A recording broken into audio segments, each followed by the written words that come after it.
Okay, Amiga Cheetahs, this is my uninterrupted deep dive into Kenzie and all of her weirdness. So if you're a Kenzie sympathizer, please exit stage left immediately. So first of all, we're gonna take it back to when she and Caleb were even put together by the public. First of all, cheesing from ear to fucking ear. She was gassed. She was so excited. Yay, I get to be with my cowboy and have my little sex slave in my back pocket. She's talking to Caleb and she's immediately like, like it makes sense why the public put us together. Like, I think we're a match. Like, it makes sense. So she's here reassuring Caleb, right? Talking about, like it makes perfect sense. I have way more in common with you than I have in common with Corbin. Whatever, I want to explore this, blase, right? And she doesn't, the only red flag that she has is the fact that he's younger and she doesn't really date younger guys. Now, ladies and gentlemen, she's 24. Caleb is 21. He's going to be 22 later this year.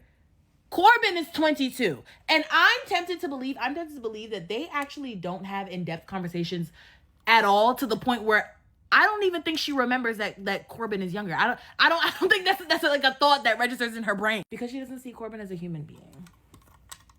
And listen, not to get on my Dr. Umar, because I will. Okay? But the fact, I don't think Kenzie knows anything about Corbin at all. So either this younger guy thing is just a load of bullshit and you're just trying to give Caleb a reason to keep him here with it while also giving him hope, or you just don't know how old Corbin is. And I'm tempted to believe that it's the second option, actually. And that's what makes how she's acting even sicker to me, because it's not even, she doesn't like Corbin at all. She just wants to have sex with Corbin. And that has been abundantly clear from the moment the man came into the villa. Oh, you have lion eyes. That, oh my God, your hands are so big. Oh my God, you have such a big head. You're such a big man. Oh my God, am I fucking you? They don't have any conversations of substance.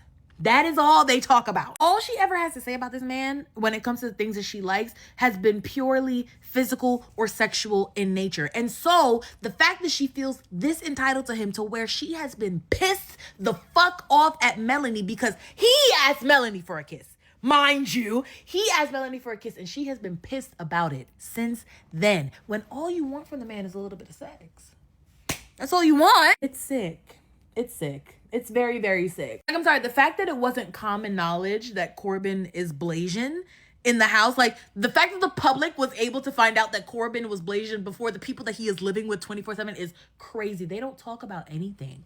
She doesn't talk to that man about anything. All she wants is for that man to fill her up. It's weird. It's weird. Listen, if that's all she wanted from him and she was upfront and honest about that, then it would be fine. But she's genuinely stopping him from building any like real substantial connection with anybody because she still wants to have him as her little thing to play with. Because then she'll go over to Caleb, right? Her little Southern belle, her country boy, right? And she'll have these conversations that are actually of substance with Caleb, and then she'll kiss him, lock it in with a kiss. I really like you and we have so much in common and let's talk about our futures and blah blah blah. And then she twiddles on over to Corbin, and then she's telling Corbin that she doesn't even feel like she can really talk to Caleb for real because all she keeps thinking about is him. That's not true. You're a fucking liar. You actually look very happy and content and zoned in with Caleb when you're in Caleb's face because you like Caleb. And so it's just been a constant back and forth of her having these actual conversations with Caleb and then going to Corbin and being like, oh, just please kiss me. Please kiss me. Now I see why they go together so bad, because they love begging for a kiss. And then I don't know if there's someone out there who's eating this up, this whole, no, I can't kiss you. I won't kiss you. And then by the end of the episode, they go somewhere and they're damn near fucking in like soul ties or some shit. This is not tea. This is not the forbidden love trope that y'all think it is. They actually just look a little bit pathetic. Yeah. And then like she keeps moping around and talking about how hard it is for her. She doesn't like the mess. She doesn't like the triangle. She doesn't like this. She doesn't like that.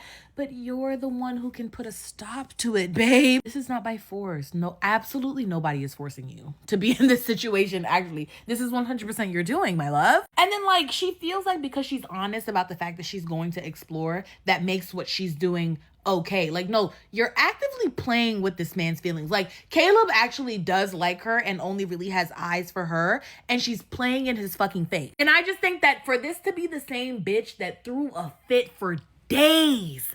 Because Zach was open to exploring after 1 day of being coupled up with her ass. The fact that this is that same woman is insane. She's sitting here telling this man, listen, I don't really have a timeline for when I'm gonna figure it out. Like, it's what it is. I'm exploring, and you should probably just explore too. You're sick. You're fucking sick. Kenzie knows that man does not want to explore with anybody else. Kenzie knows that that man came in guns blazing for Kenzie. Kenzie also knows that there's probably no other girl in the house that is checking for that man, okay? She knows that Caleb knows where home is at the end of the day. Like, Caleb really don't got nowhere else to go, you know what I'm saying? But with Corbin, she's constantly having to go back and check in and make sure that she still got Corbin exactly where she wants him. That's why when they had that chat and she asked for a kiss and he didn't kiss her, the whole next day she's talking about no kiss was crazy, no kiss was crazy, no kiss was crazy. And then don't get me started on how she's talking about Melanie, the person who's supposed to be her friend, mind you. First of all, that conversation that she had with Jen production, I need you to never put those two together on my screen ever a fucking again. Don't let that shit happen again. I genuinely feel like I got dumber listening to that fucking conversation. Somehow the conversation strayed from talking about how Kenzie is stringing along two men, right? It strayed from that to somehow them talking about how Melanie hasn't made her mind up yet about Sincere, and so that's fucking things up for everybody else, and Kenzie's the one getting the shitty end of the stick. What the fuck does that have to do with Kenzie? Kenzie sitting there talking about, doesn't she want to explore Sincere anymore? Like, haven't they even talked? Who the fuck cares? What does that have to do with your situation, bitch? And then her and Jen just sitting there, two dumb bitches telling each other exactly, because genuinely, like, if somebody can make it make sense, then I would love for that. I would love for them to do that. What does Melanie still liking Sincere have to do with anything that Kenzie is doing? And like I said, like, they're supposed to be friends. Like, Melanie is refusing to sleep in the bed with this man, and she asked for a green light out of respect for her as her friend, right? She don't want to do too much because that's her friend. Whole time, Corbin doesn't belong to anybody. And all I can think is like, wow, this is so typical of some of these folks, because like, how is it that you're the one stringing two men along? You're lying, you're being sneaky, you're being manipulative, all of these things, and somehow it's the fault of the woman of color.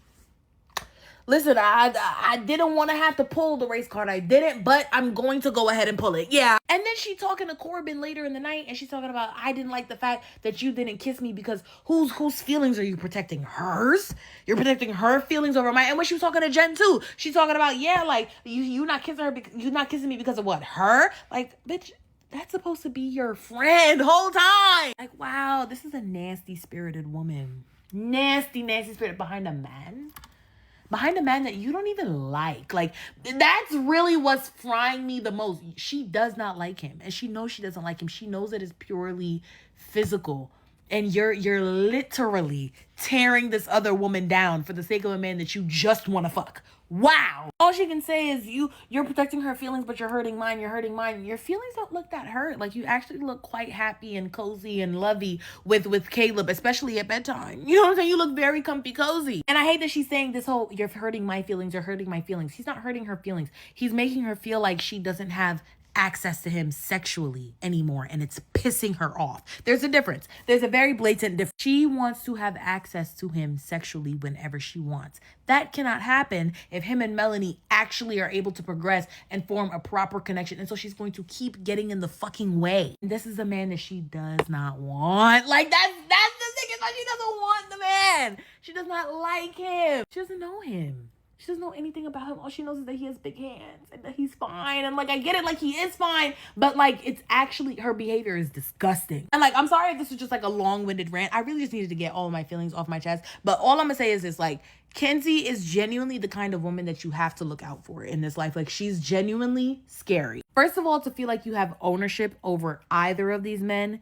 crazy. Also, to be stopping someone that you consider to be your friend from getting to know this man whom she expressed interest in from day one. Mind you, from the moment he came into this house, Melanie made it clear that he was her type. She was interested in getting to know him, blah, blah, blah. And she was crucified for it, for whatever fucking reason. But to stop this woman from getting to know this man whom you only have a sexual connection with, and that you know you only have a sexual connection with, is insane. And then to be talking about Melanie and Melanie's feelings the way that she does in relation to the situation is crazy. And the worst part is, like, nurses can never beat the nasty mean girl allegations when this is the kind of representation that we have on TV. No, like she's nasty spirited. Her spirit is nasty. And I want her out of my house. Like, it's genuinely making me uncomfortable. Actually, yeah. And the worst part is, like, everybody's just letting her do her. Like if it was one of the black girls, she would be torn apart. But because she's Kenzie, they just let her run a fucking muck. It's crazy.